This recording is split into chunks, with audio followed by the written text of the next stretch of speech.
कल संसद में क्या वक्फ के नाम पर महाभारत चलेगी? ये इसलिए कह रही हूं क्योंकि 8 घंटे का समय दिया गया है और 8 घंटे के समय में वक्फ पर चर्चा होगी।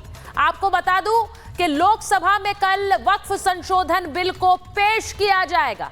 वक्फ संशोधन बिल पर 8 घंटे की चर्चा होने वाली है।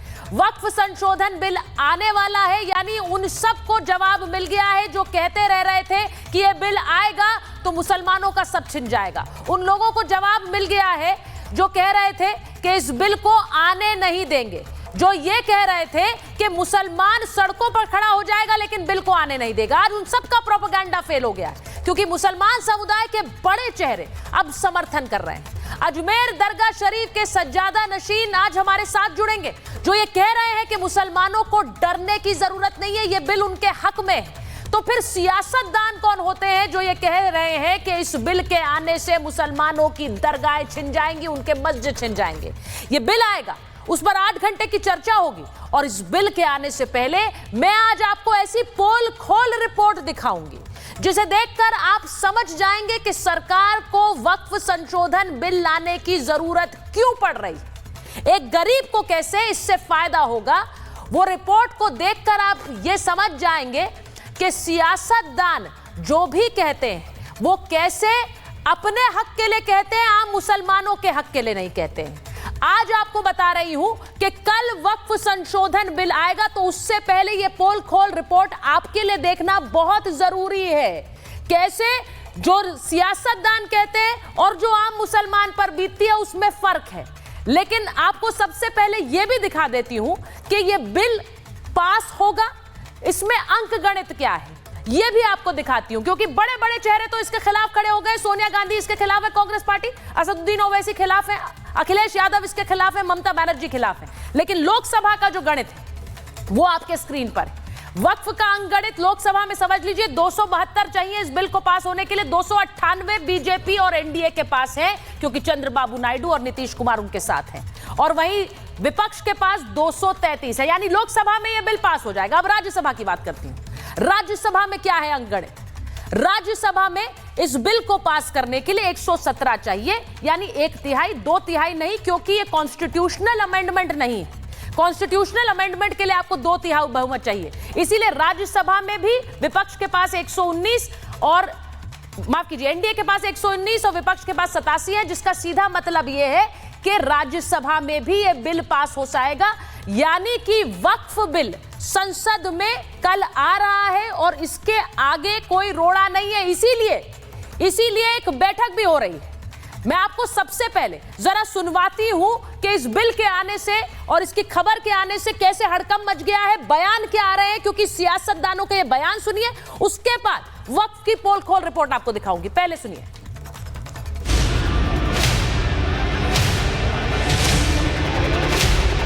2 अप्रैल को वक्फ अमेंडमेंट बिल को मैं टेबल करना चाहता हूं फॉर कंसिडरेशन एंड पासिंग, पारित होने के लिए। उसके बाद हमने 8 घंटे के लिए मान लिया गया है कि चर्चा। तो किरण रिजिजू ने कह दिया है कि वक्फ संशोधन बिल कल आने वाला है, लेकिन उससे पहले आपको एक बड़ी खबर बता देती हूं। थोड़ी देर में इंडी गठबंधन की बैठक होने वाली है। वक्फ बिल पर कांग्रेस ने यह बैठक बुलाई है।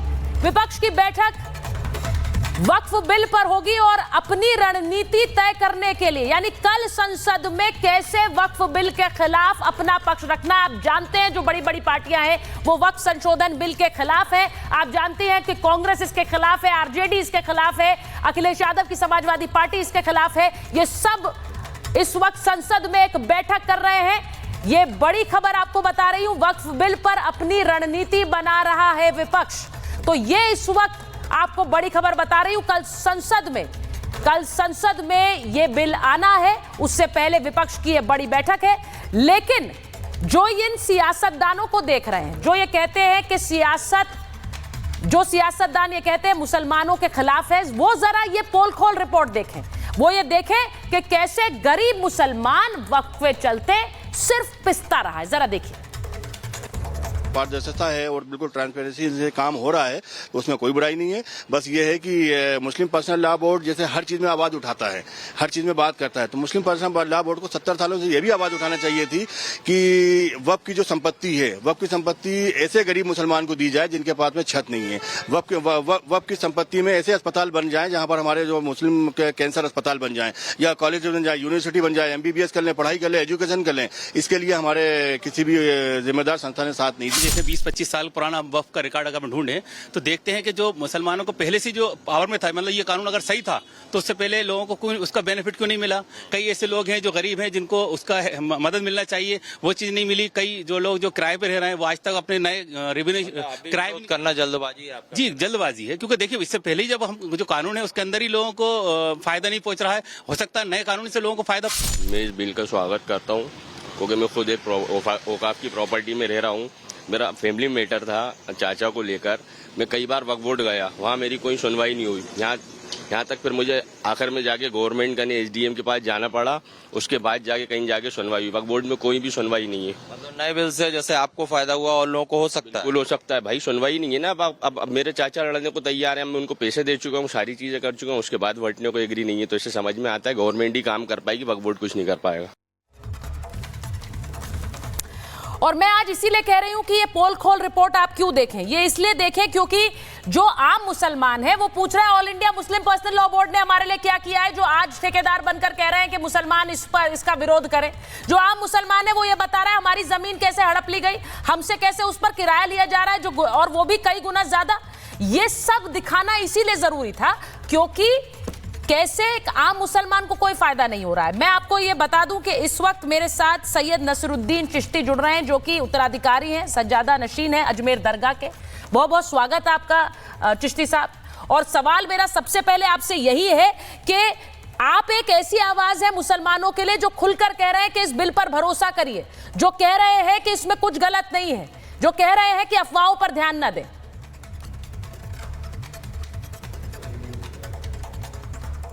देखिए, मेरा मानना यह है इसमें कहीं डिस्प्यूट नहीं है कि हर स्टेक होल्डर ये चाहता था कि बिल आने से पहले सबकी डिमांड थी कि वक्फ एक्ट में अमेंडमेंट हो।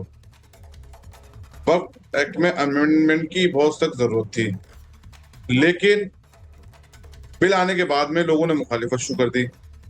अब देखिए, डेमोक्रेसी में हम लोग रहते हैं, मुखालिफत करने का, फेवर करने का अधिकार सबको है, सहमति असहमति जताने का अधिकार सबको है, लेकिन मिसलीड करने का अधिकार किसी को नहीं है। हमारा मानना है जो कम्युनिटी को मिसलीड किया जा रहा है, मेरा मानना ये है ये गलत है।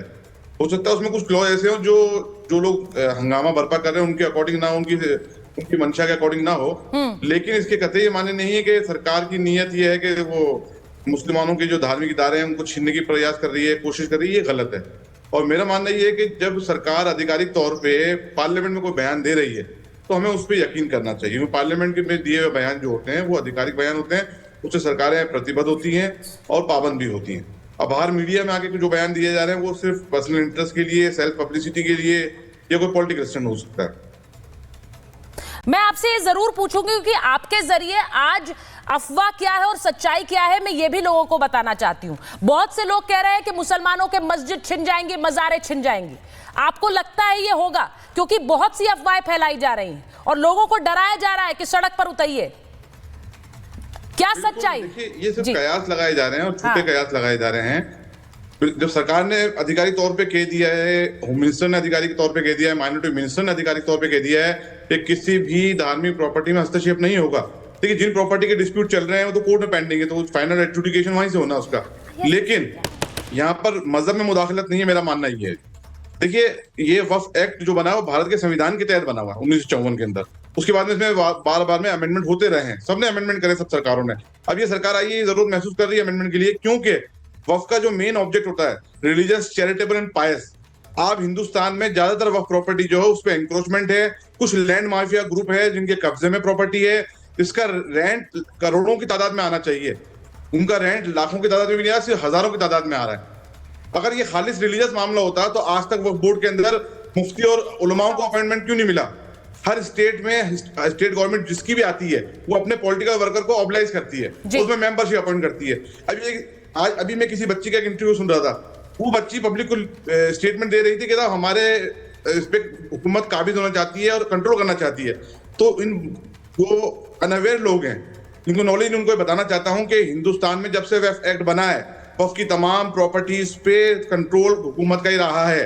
ठीक है, अगर आपको ऑटोनोमस बॉडी दे दी गई है, आप सोचो इंडिपेंडेंट बॉडी कहीं नहीं, मेंबर अपॉइंट गवर्नमेंट करती है, सीईओ अपॉइंट गवर्नमेंट करती है। जितने तनख्वाह याफ्ता और जो वहां पर वक्फ बोर्ड में काम करते हैं ऑफिस बाबू लोग, कर्मचारी लोग, वो सरकारी नौकर कहलाते हैं। तो आप कैसे कह सकते हैं कि इनको ये सरकार का कंट्रोल नहीं है? शुरू से सरकार का कंट्रोल रहा है। लेकिन अब हम उम्मीद रख रहे हैं कि सरकार कोई ऐसा अमेंडमेंट लाने जा रही है कि जिससे मुसलमानों को फायदा होगा और आखिरी तबका जो मुसलमानों का है, जो जरूरतमंद तबका है, उनको इसका बेनिफिट मिलना चाहिए। क्योंकि अल्लाह की राह में जब गिफ्ट की जाती है प्रॉपर्टी, तो वो फलाह बहबूदी के लिए की जाती है, मुसलमानों के अपलिफ्टमेंट के लिए की जाती है, गरीब गुरबाओं के लिए की जाती है, यतीम बच्चों के लिए की जाती है। लेकिन ज्यादातर प्रॉपर्टी लैंड माफियाओं के कब्जे में। आपने जो बात बोली है, मुझे लगता है चिश्ती साहब बहुत इंपॉर्टेंट है। आपने आंखें खोलने वाली बातें बताई। आप ये कह रहे हैं कि सरकार का हमेशा से एक तरह से उसने उस नजरिया रखा है वक्फ बोर्ड पर। आपने ये भी बताया है कि कैसे लोगों ने इसका गैर इस्तेमाल किया है, बुरा इस्तेमाल किया। All India Muslim personal board कौन सा ठेकेदार बन गया? आम मुसलमान ये भी पूछ रहे हैं। जब हमने लोगों से बात की, वो ठेकेदार बन रहे हैं। जी, क्या क्या कह रहा है? मैं ये पूछना चाहता हूँ कि बाकायदा जितने आज पॉलिटिकल स्टैंड ही माना जाएगा, तो देखिए बाहर रोड पे जो हम जितने भी एजिटेशन देख रहे हैं, तमाम पॉलिटिकल पार्टी जो अपोजिशंस के हैं, वो लीडर बैठे हैं ना आकर के वहां पर, वो पब्लिक को गैदरिंग को एड्रेस कर रहे हैं। तो ये तो पॉलिटिकल एजेंडा बनाया जा रहा है ना। देखिए, मुसलमानों के हित में काम करने के लिए सबको एकजुट होना पड़ेगा। हमें पॉलिटिकल मोहरा मत बनाइए इस कौम को 50 साल तक पॉलिटिकल मोहरा बनाया गया है। सच्चर कमेटी की रिपोर्ट देखिए, हमारी पोजीशन कितनी डाउन हो चुकी है मुसलमानों के देश के अंदर, कितनी गरीबी रेखा के नीचे आ चुके हैं। लेकिन मेरा मानना यह है, अब अपलिफ्टमेंट के लिए अगर सरकार इस वक्त के जरिए अगर चाहती है कोई अच्छा ट्रांसपेरेंसी लाके मुसलमानों के लिए ऐसा फंड तैयार किया जाए जिससे उनका अपलिफ्टमेंट हो, तो उसके लिए काम करने के लिए दी जाए। और हाँ ठीक है, सुझाव सब दें, पक्ष विपक्ष की बात है, विरोध भी करना चाहे करें, लेकिन कम से कम अब जब कल बिल पेश होने जा रहा है, तो कल चर्चा होगी, उस चर्चा में पार्टिसिपेट करके अच्छे से अच्छा बिल पास करें। ये आप जो बात कह रहे हैं कि चर्चा कीजिए, सिर्फ ये लोगों को भ्रमित मत करिए कि मुसलमानों के खिलाफ हो रहा है, ये गलत हो रहा है।